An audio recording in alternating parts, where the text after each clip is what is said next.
ابن الإمام علي بن الحسين زين العابدين صلوات الله وسلامه عليه.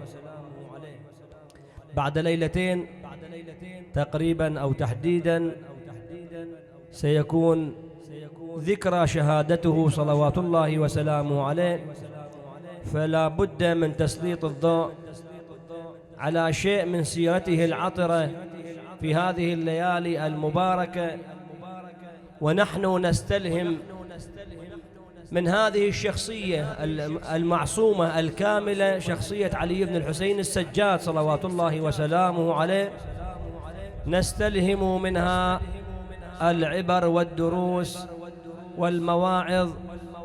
وأسأل الله تبارك وتعالى بزين العابدين مريض كربلاء أن يقضي حوائج المحتاجين وأن يشافي المرضى، لا سيما المنظورين من أوصونا وأوصوكم يا الله.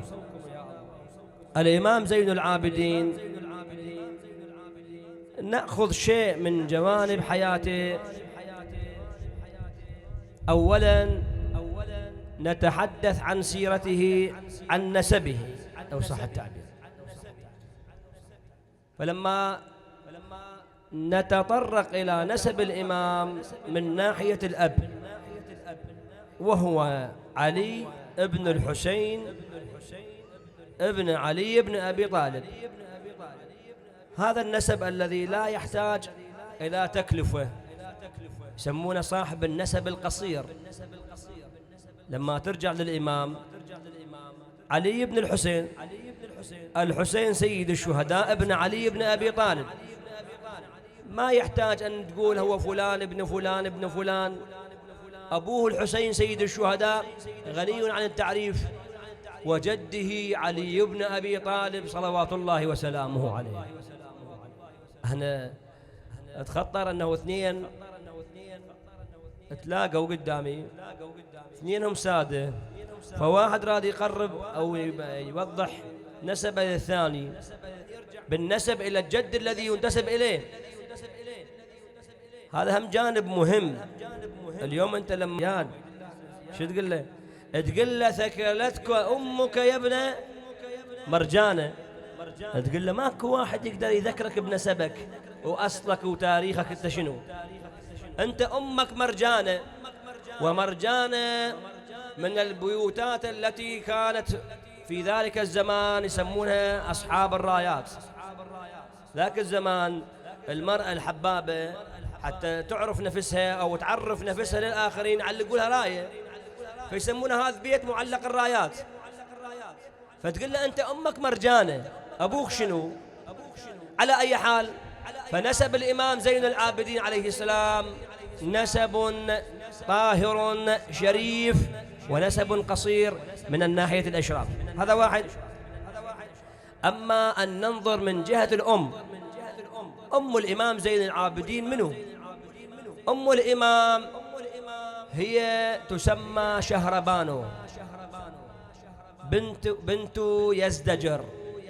يزدجر كسرى الفرس، هذا يزدجر من ملوك الفرس.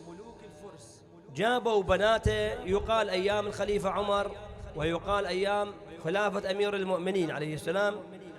التاريخ على أي حال هو تاريخ ما ناخذ من عنده شيء إلا اللهم تجمع القرائن، وهذا مشكلة التاريخ، مشكلة عويصة، لكن هذا اللي موجود الروايات ونحن نمشي عليها.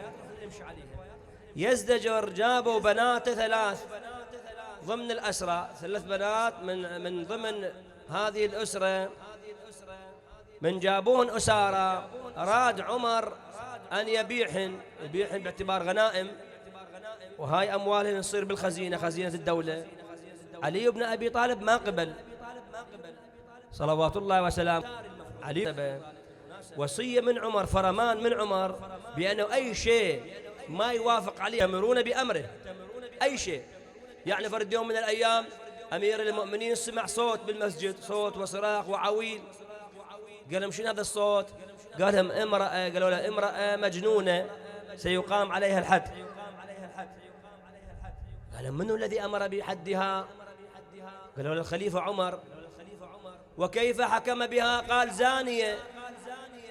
فالإمام دز عليهم: يا بنت وين ماخذيها المرأة؟ قال: لإقامة الحد. قالوا: وهل أن المجنون يقام عليه الحد؟ رفع القلم عن المجنون، ورفع القلم عن النائم، ورفع القلم. قال: هذا شلون يحكم على مجنون بإقامة الحد والنتيجة أنه المجنون شنو؟ عليكم السلام. المجنون لا يقام عليه الحد، المجنون مرفوع عنه القلم. إيه، فرجعوا للعمر قال لهم: إيه القول ما قاله علي بن أبي طالب. نرجع موضوعنا موضوع البنات. بنات يزدجر ملك الفرس يقول هذا لما جابوا بنات أسارى غنائم هذه يبيعونهن في سوق الإماء. الإمام ما قبل، قال الإسلام يكرم الكرماء، يكرم الشخصيات العظيمة، أنه أي واحد حتى لو كان خارج الإسلام. هاي سفانة لما جابوها أسيرة قالت لهم: أكرموا عزيز قوما ذل. وصل الخبر للنبي صلى الله عليه وآله، قالوا لها: هاي سفانة بنت حاتم الطائي هيك تقول. اجى النبي قال: رحم الله أباك، لقد كان كريما ولو أدرك الإسلام لدخل الجنة. يقول: فأعتقها.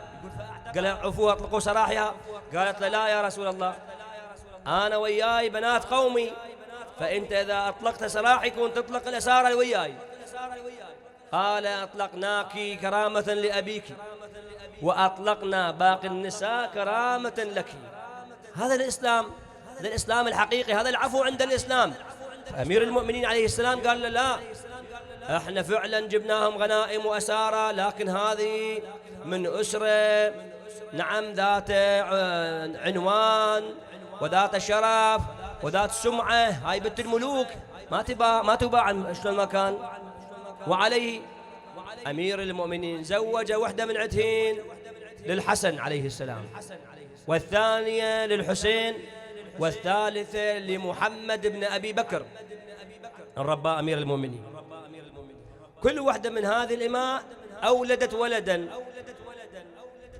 هذه اللي تزوجت من الإمام الحسين أولدت علي بن الحسين السجاد عليه السلام.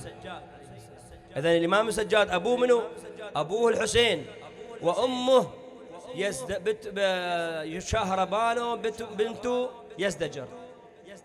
يعني من ناحية العرب أبوه سيد العرب، ومن ناحية الفرس أمه بنت سيد الفرس. فشلون عائلتين التقتا؟ مع ذلك الإسلام لا ينظر إلى العوائل أبدا. واحد يجي يقول: شنو السبب وما هو المغزى من زواج الإمام الحسين من هذه الأمة، وكيف أنه كان إمام معصوم يولد من أمة. يروى أنه زيد الشهيد رضوان الله تعالى عليه، زيد بن علي، لما دخل على هشام أو على عبد الملك بن مروان على أي حال، فلما دخل إيش قال له ذاك هشام؟ قال له: أنت الذي راودتك نفسك على طلب الرئاسة وأنت ابن أمه. يريد يعيره، يقول: أنت ابن أمه وتريد تطلب الرئاسة والصدارة والقيادة. أجابه زيد قال له: إذا تنظر من ناحية الإماء ففعلا أنا ابن أمه، لكن أنا ابن علي بن أبي طالب.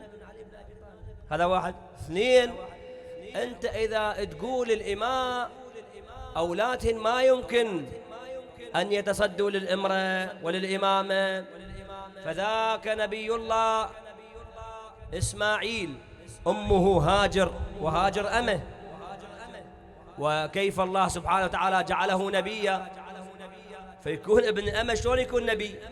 فأنت إذا تستكثر علي أنا القيادة فكنت تستكثر علي من؟ على إسماعيل وهو ابن أمه.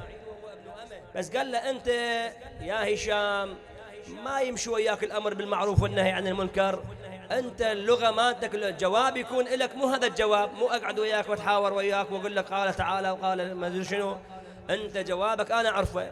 طلع هشام طلع زيد وأقام ثورة وثار عليه إلى أن قتل واستشهد رضوان الله تعالى عليه. على أي حال، فالإمام الحسين عليه السلام بزواجه من هذه المرأة هذه المرأة الفارسية أراد أن يعالج عدة أمور، منها أولاً أن العرب كان هذه لغتهم، أنه ابن الأمة ما إلى مكانة بالمجتمع، وكان يسمى هجين. هجين شنو يعني؟ هذا هجين يعني لا يجلس مجلس الرجال، ولا يتصدى للقول ولا للفعل ولا للقيادة، ولا يزوج من بنات الأشراف.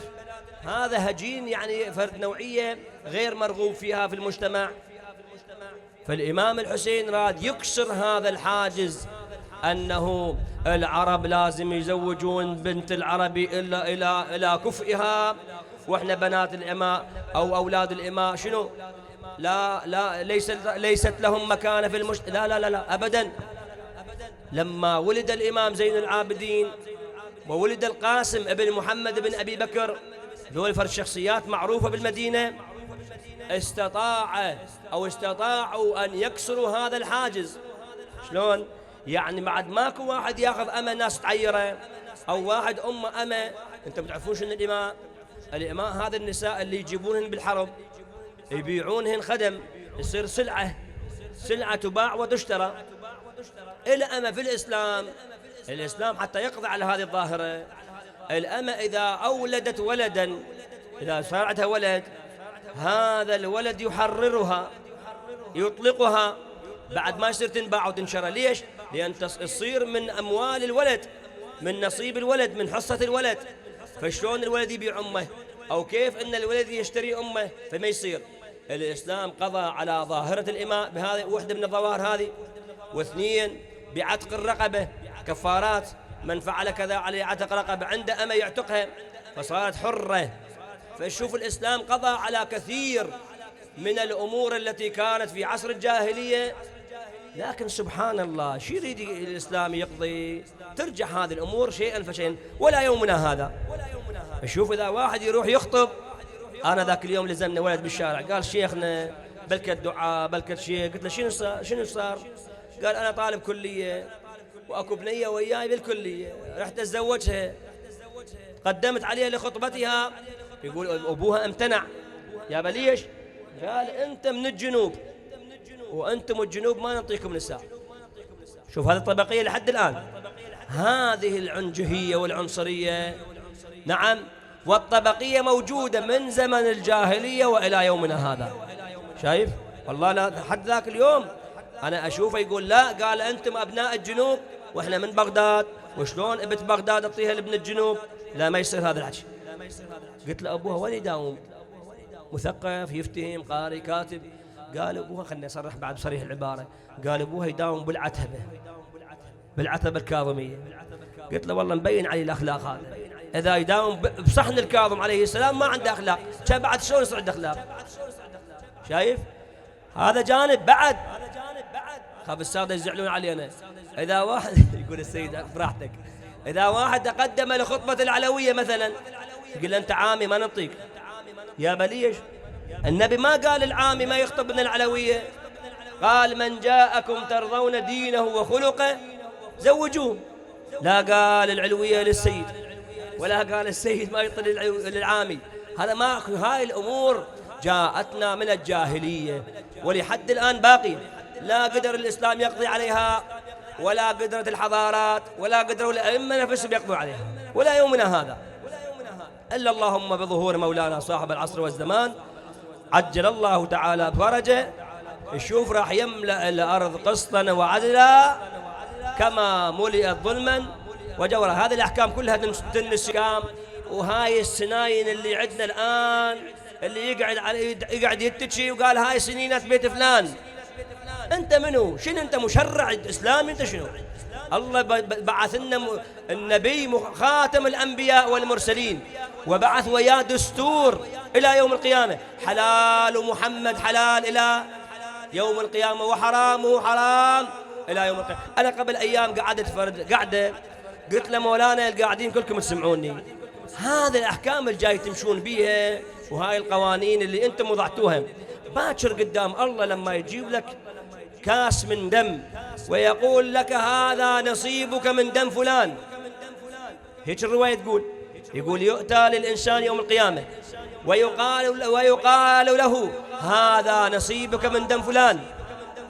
قل له إلهي أنا ما قتلت، لا هديت ولا رميت ولا عاركت ولا قتلت واحد بالدنيا كلها، هاي حياتي مرت علي أنا ما قاتل ولا واحد، شلون هذا حصتي من الدماء؟ قال له إيه، جلست مجلسا نعم وكان بي مظلومية، لو طيحت حق يتيم، لو دية، لو كذا، لو اكو حقوق تستلب وانت قاعد وتهز براسك تقولي صحيح، هاي الهزة الراس تؤدي بك الى النار، روح بالعافية عليك. شايف؟ فاحنا لما نكون في هذا المكان، مكان يعني واحد يجيبك خيرني نقلك، كنت تراعي حدود الله، فتلك حدود الله فلا تعتدوها، ومن يتعد حدود الله فأولئك هم الظالمون، فأولئك هم الخاسرون، فأولئك هم الكافرون. هذا نص القرآن.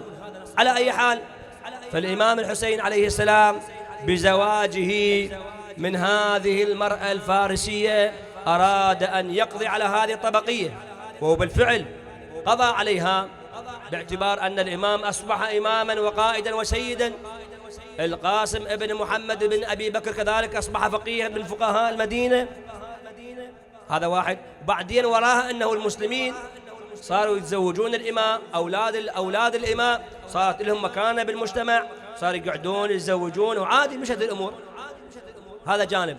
الجانب الآخر يقال أن زواج الإمام من هذه الأمرة الأمة يقول هاي لما تصير الحروب هاي هم منقبة نضيفها للعشائر. هسه ما جاي نشوفها. لما تصير معركة بين قبيلتين أو بين دولتين، تصير هناك بغضاء ومشاحنة وهناك مرارة، أنه أنا إذا أباوع على ابن فلان هو كان عنده طلابة وياي، فأكو هاي تبقى هاي نعم الضغائن موجودة. فلما تصير مصاهرة ياخذون من عندهم ويعطونهم مرة وياخذون من عندهم مرة، تقل هاي المشاحنة، تصير نسبة بيناتهم، احنا نسميها نسابة، هي مصاهرة. فيقول لما تصير مصاهرة وتصير من عند بينه وبينك أولاد وأخوال يعني نقضي شيئا فشيئا على هذه الأمور، أمور الشحناء والمرارة. سابقا كان عندنا بالفصول يقول له مثلا شدوا راية على بنت فلان، وهاي بنت فلان تروح تصير عندهم زوجة، وشوف بعد أيام هاي الزوجة تصير هي أم البيت، تصير هي أم الأولاد، فتقل البغضاء والمشاحنة.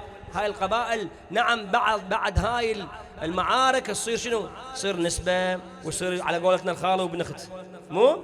فهاي نوعية، هاي صفة زينة عند العرب آنذاك. الآن انقرضت، لين زينة انقرضت، لو مو زينة سابقت، بس لين زينة شالوها بالعشائر، بعد ماكو شد راية على فلان وشد راية على فلان. زين. وهناك أمور أخرى من زواج الإمام عليه السلام من هذه. زين. بعد ننتقل إلى جانب آخر من جوانب حياة الإمام زين العابدين. نأتي إلى ولادته.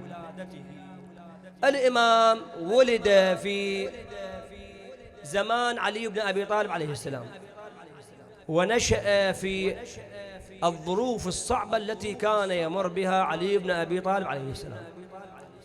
عاصر جده أمير المؤمنين 3 سنوات.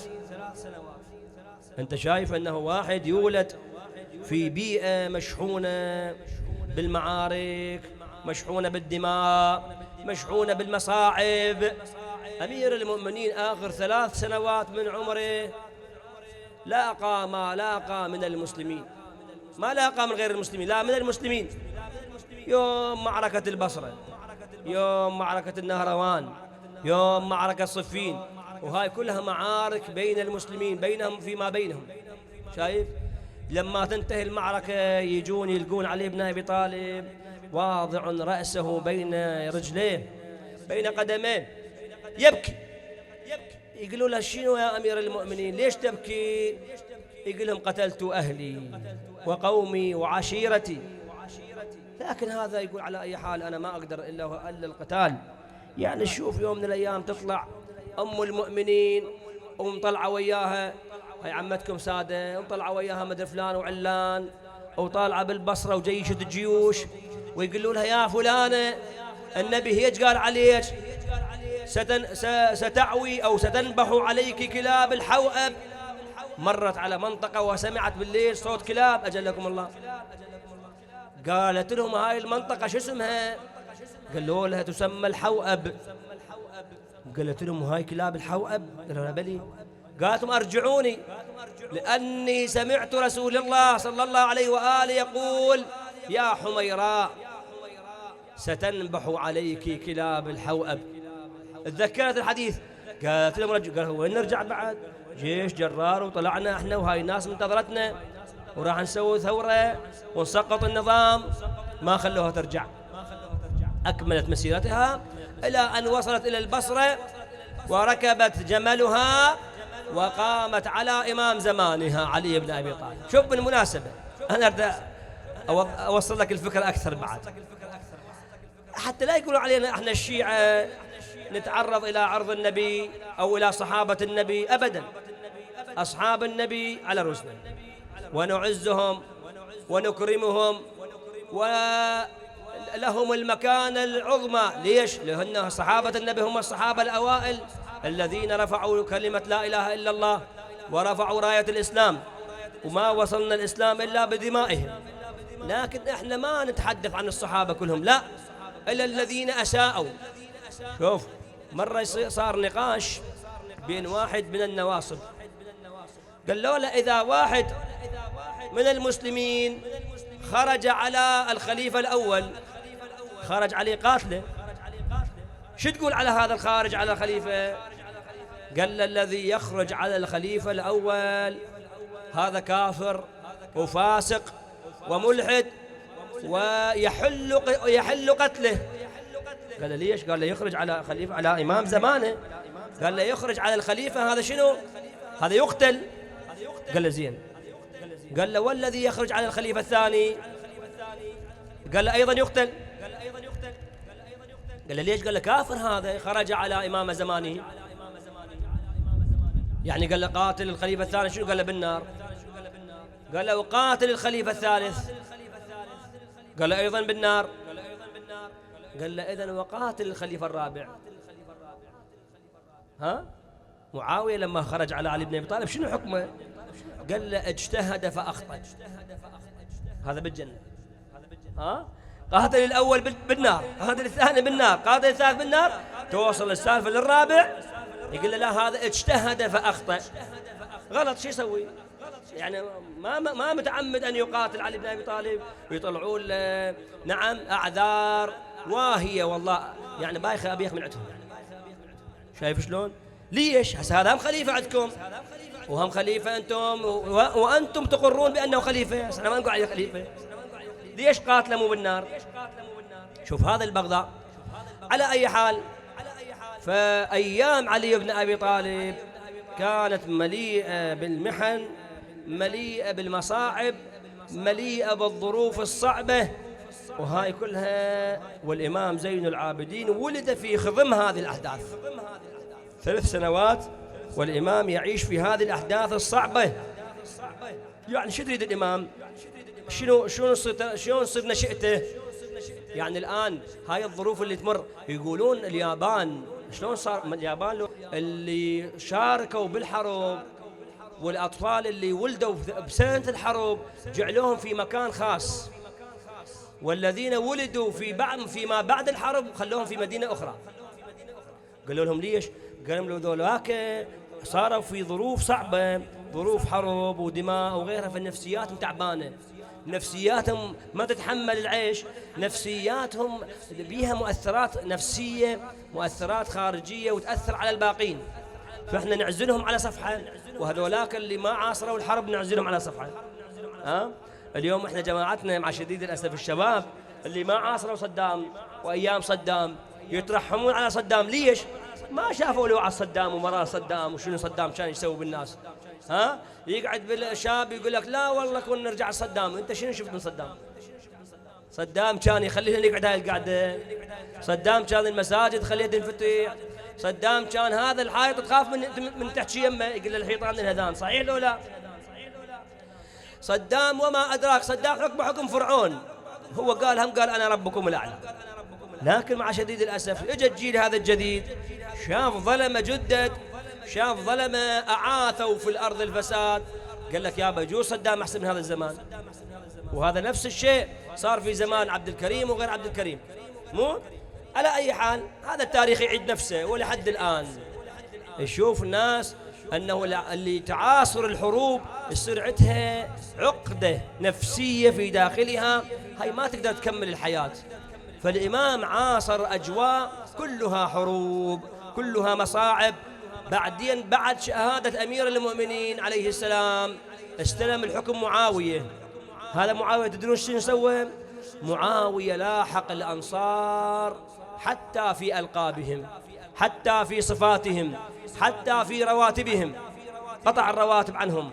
شكو واحد من الأنصار موالي علي بن أبي طالب قطعوا راتبه، بعد نعم هجروه من بيته، بعد حتى أنه يروى فرد يوم من الأيام اجى واحد إلى والي المدينة قال له هذا تاريخ، قال له ايش بيه التاريخ هذا انت كتبته؟ قال له بصفات الأنصار. قال له بالله سولف على صفات الأنصار. قال له الأنصار كانوا هيك يتحلون بالصفات، هيك كانت صفاتهم أفعالهم. نعم هذا قام يبدي يشيد بأخلاق وصفات الأنصار. قال له هيك الأنصار؟ قال له إذا الأنصار خوش أوادم شكوا إحنا قاتلناهم وآبائنا قاتلوهم، لو آبائنا فسقة لو هم مخوش أوادم. يقول طاح بالكتاب وشققه. وين راح؟ راح إلى عبد الملك بن مروان، قال له يابا هذا واحد جاب لنا تاريخ ويمجد فيه الأنصار. قال له وانت ايش سويت؟ قال له مزقت الكتاب. قال له نعم ما فعلت. قال له لا تحدثون الناس بصفات الأنصار.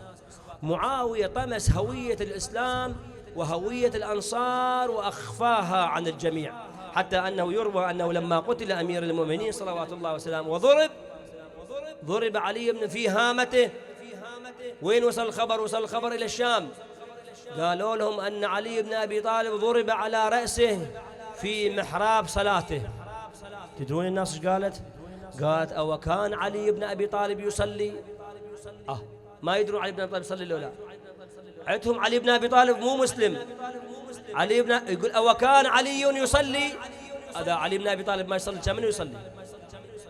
الآن لما تطلع للدول ذيك الدول الثانية بعيد علينا وتقول لهم أنا شيعي، الجماعة الكبار اللي سافروا أيام صدام للأردن مروا بهاي الظروف، يقول لما نقول له احنا شيعي يقول له يعني انت ما تعبد الله؟ يقول له انا شيعي. يقول له ايه يعني انتم الشيعة اللي ما تعبدون الله؟ ما يميزون بين الشيعي والشيوعي. اذا لحد الان فكرة الشيعة عند الاخرين فكرة بعيدة عن الاسلام، يردون يوصلون فكرة للناس بأن الشيعة ليس أتباع محمد صلى الله عليه وآله، والشيعة عبارة عن قتلة، والشيعة عبارة عن سفاكين الدماء، ويشوهون سمعة الشيعة إلى أن أعلى الله سبحانه وتعالى كلمة الشيعة. بعد ما راح صدام ولا صدام ظهرت الشيعة وهذا وسائل الإعلام، والآن منابرنا تصدح بها بقول الحق وكلمة لا إله إلا الله. والآن المدافع الوحيد عن الإسلام هم الشيعة. بالله عليك إسرائيل من صارت ودارت لحد هذا اليوم أكو واحد قصف فرد يوم، أكو واحد قال إسرائيل على عين حاجب. شوف أن الشيعة انبرت وقصفت إسرائيل في عقر دارها، صحيح لو لا؟ فشوف الإسلام الحقيقي متمثل بخط علي بن أبي طالب عليه السلام.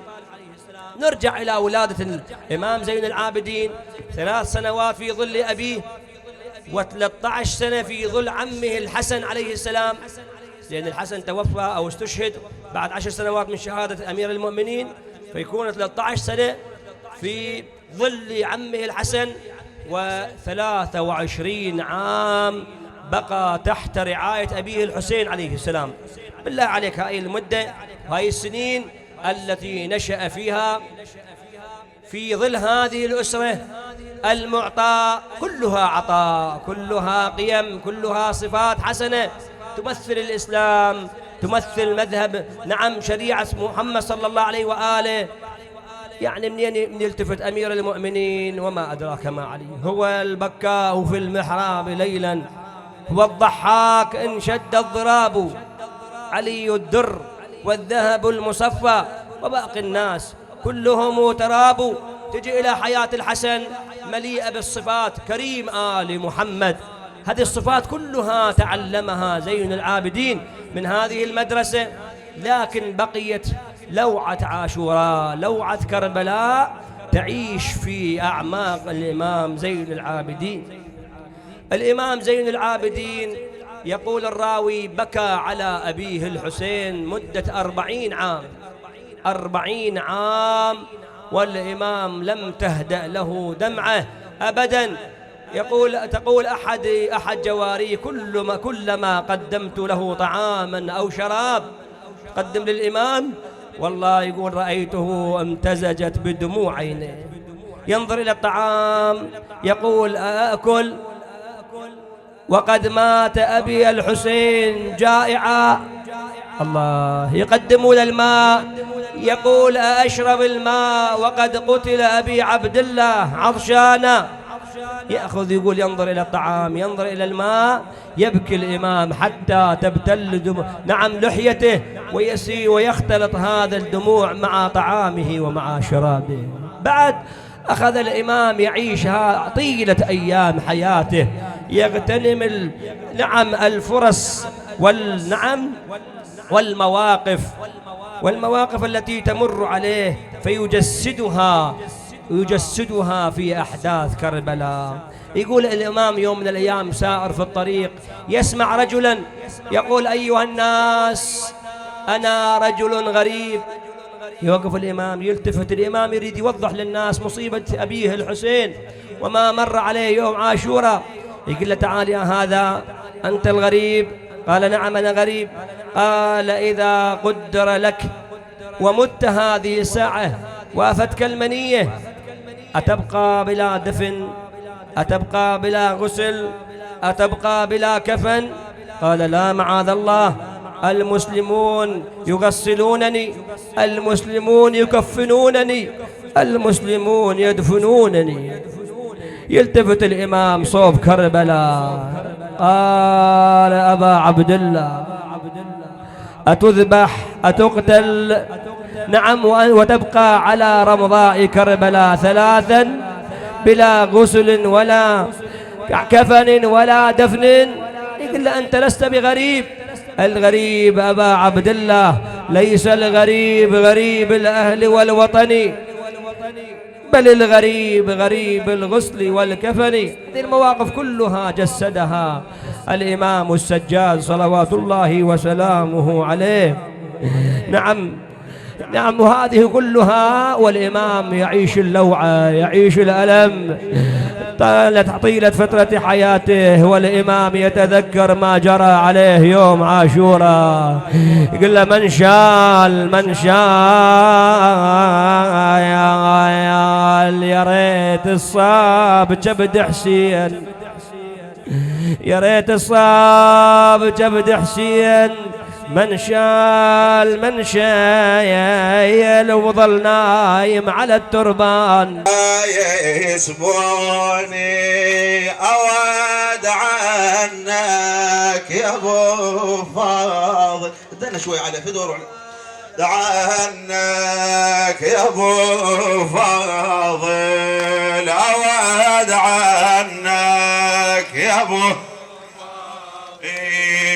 وانت كفيلي يضعوني وبعدك يا يسبوني أود عنك يا ابو احفظ فدوى اروح لك، أود عنك يا ابو فاضل، يا ابو فاضل يا ما يلعن خويا الفاضل، وانت كفيلي يضعوني وبعدك يا يسبوني، باكر لا غبت عني يا ابو فاضل كفيلي مني، عجيب انا لو رحيت عني يصبرني يا ابو فاضل ويعمن عقباك عيوني يسبوني أود عنك يا ابو أود عنك أود عنك وانت كافل يضعوني وبعدك خويا يسبوني أود عنك ويا خويا يا ابو فاضل خذني ويا صدرك فد وروح لك ماجور ان شاء الله يا ابو فاضل خذني ويا فقدك يصعب علي يا ابو فاضل خذني ويا وفقدك يصعب علي يا ابو فاضل بعد فرقه ويا خدري يا والي وخدري يا والي يا ابو فاضل عقوب عنا ويا زينب تمشي مسبي يا ابو فاضل عقوب عنا ويا زينب تمشي مسبي اريد انك يا ابو فاضل ويا تحضر من يشتموني وبعدك خويا يسبوني أود عنك وانت كافل يضعوني بحسرة يا ابو فاضل عليك ينوح ويا قلبي وما يجين مرة يا ابو فاضل عليك ينوح ويا قلبي وما يجين مرة او اني عليك يا ابو فاضل يضربوني وبعدك خوياي أود عنك أود عنك يا ابو سمعنا فدواه أود عنك يا ابو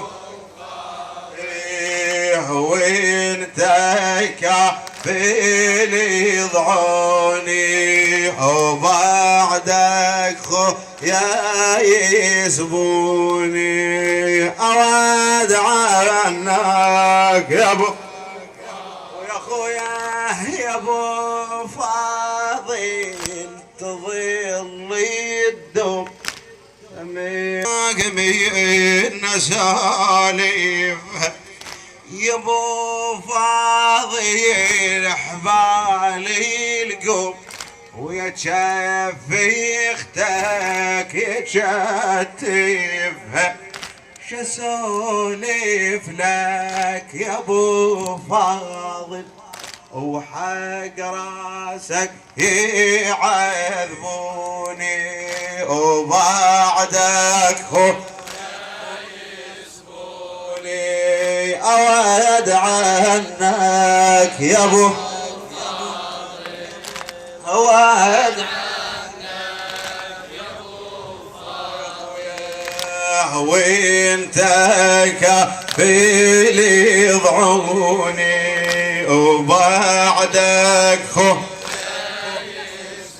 ويا خويا يا ابو فاضل علي وصى يا ابو فاضل علي وصى ابوي وانت عاد يا ابو فاضل تظل بحماك، يا ابو فاضل تظل بحماك، اقول لك والكفيل انت يا ابو فاضل تخلصي وياك، عمر هالراس رافعته وما اريدك يا ابو فاضل، وعدوانك يقيدوني وبعدك يا يسبوني، أود عنك يا ابو، أود عنك يا ابو فاضل، يا ابو فاضل، يا ابو فاضل، يا ابو فاضل، يا ابو فاضل دخيلك، يا ابو فاضل، يا ابو فاضل دخيلك، سمعني يا ابو فاضل دخيلك، يا ابو فاضل، بس المستاهل بس المستاهل، يا ابو ارفع يدك، يا ابو فاضل دخيلك، يا ابو فاضل دخيلك، يا ابو فاضل، على علي طبها عباس على الراس ترف ريشاته، طبها عباس على الراس ترف ريشاته، تبجت الخيل والكحيل حكى حكاياته، شد الشقور بالصدور تطق خزراته، هذا بالبدويه شمر انزل، وهذا بالبدويه شمر الخاجيه، كافل العلويه هوس بجفيه، يا ابو فاضل دخيلك، يا ابو فاضل سمعني يا ابو فاضل دخيلك، يا ابو فاضل، يا ابو فاضل دخيلك، يا ابو فاضل، يا ابو فاضل دخيلك، على علي قرم الخيل ولد خيل يموت، يا ابو فاضل دخيلك، يا ابو فاضل،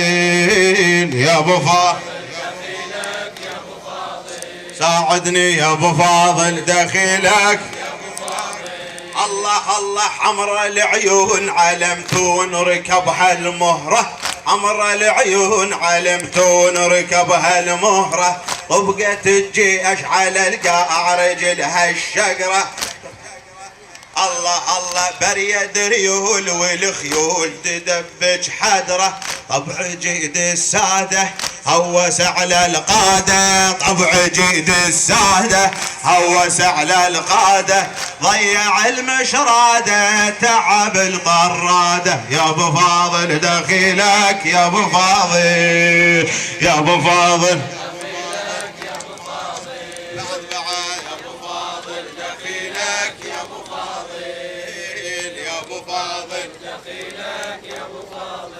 على علي غابت القوم يجدهم يعور سيفه، انزل فد وروح لك، انزل انزل انزل يا غابت القوم يجدهم يعور سيفه، هاي يا عباس على الطاس تمرجح طيفك، انزل هاي يا عباس على الطاس تمرجح طيفك، تجفت عليه خليه يموت بكيفك، تجفت عليه تخليه يموت بكيفك، طبها عم مسكينه سجدحت رمشينه، طبها عم مسكينه واجتحت رمشينه، ابو فاضل دخيلك، يا ابو فاضل، يا ابو فاضل دخيلك، يا ابو فاضل، يا ابو فاضل دخيلك، على علي جوم الليل بلا حيل قطف شجعانها، على هذا الخزع لعمي،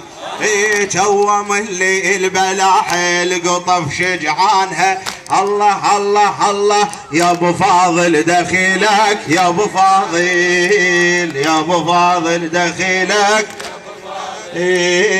يا ابو فاضل دخيلك، يا ابو فاضل، خاف وقتك ما حسبت حسابه، اقعد فد وروح لك، وخاف وقتك ما حسبت حسابه، روح للعباس بس دق بابه. وخاف وقتك ما حسبت حسابه، روح للعباس بس دق بابه. وخاف وقتك ما حسبت، روح للعباس بس دق بابه. وخاف وقتك ما حسبت حسابه، روح للعباس بس دق بابه. وروح للعباس يجي امشي للعباس وادخل الضريح.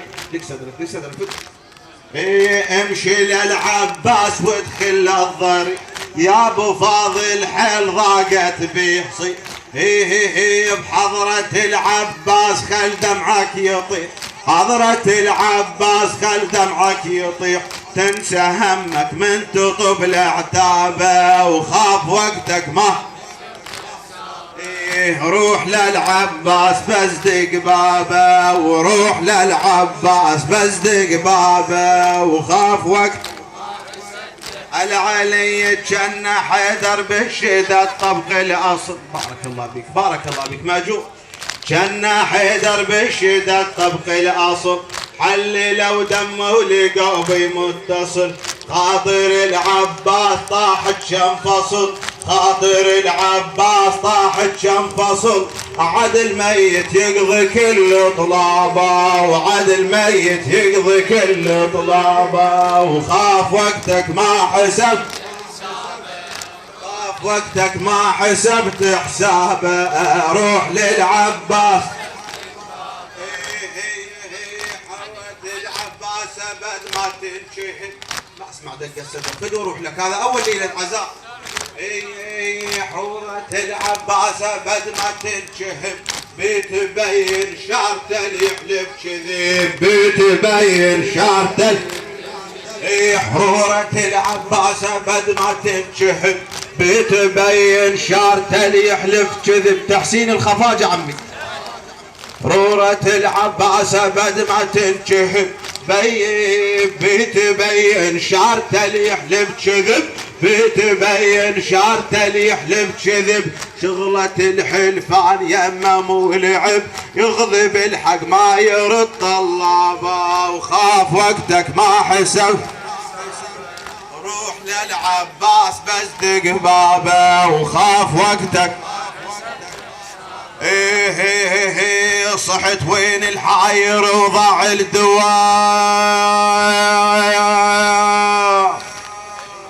صحت وين الحاير وضاع الدواء. خل يروح الكربلة ويشتم هوا، خل يروح الكربلة ويشتم هوا. عمره بالكلفات ما رد النخا، عمره بالكلفات ما رد في عمره بالكلفات ما رد النخا. كربلة شاف المريض ترابه، كربلة شاف المريض ترابه. وخاف وقتك ما روح للعباس.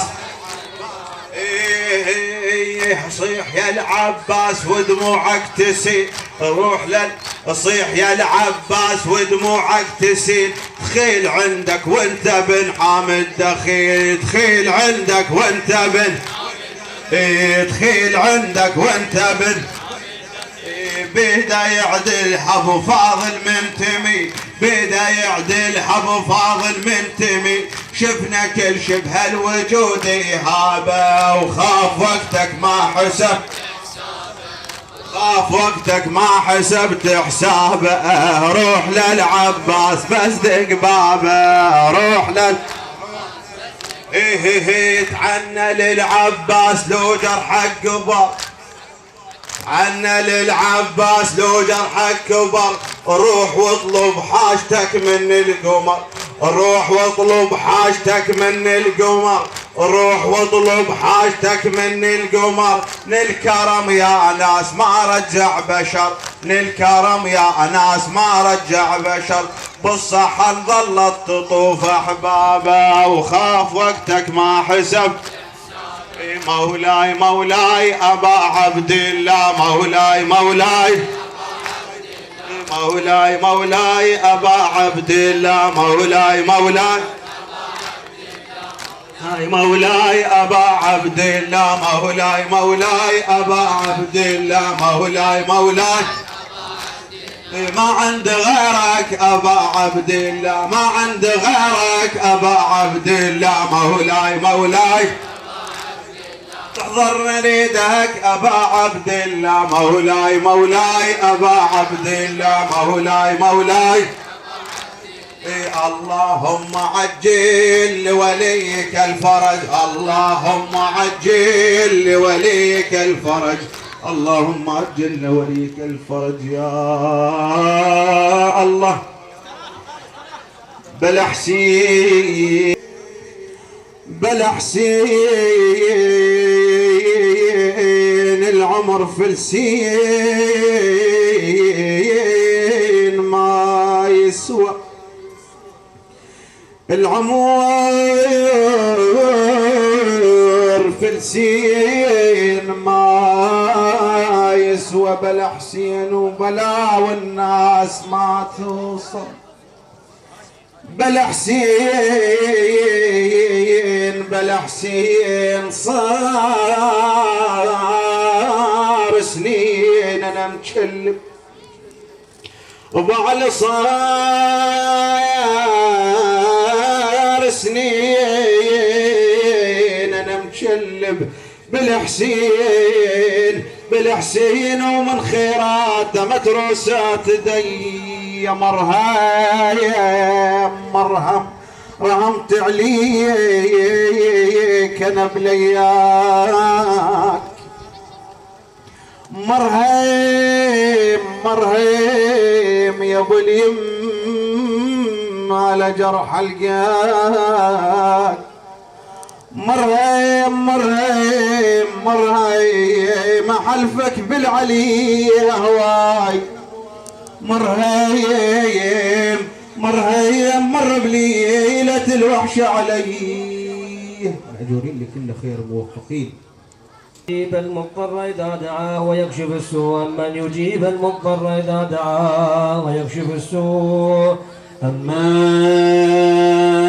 يجيب المضطر إذا دعاه ويكشف السوء اللهم إنا نسألك ونرجوك ونتوسل إليك وندعوك بأعز الخلق إليك محمد وآل محمد فرج عنا يا الله فرجا عاجلا قريبا كلمح البصر أو هو أقرب من ذلك اللهم اغفر ذنوبنا واستر عيوبنا واقض حوائجنا شافي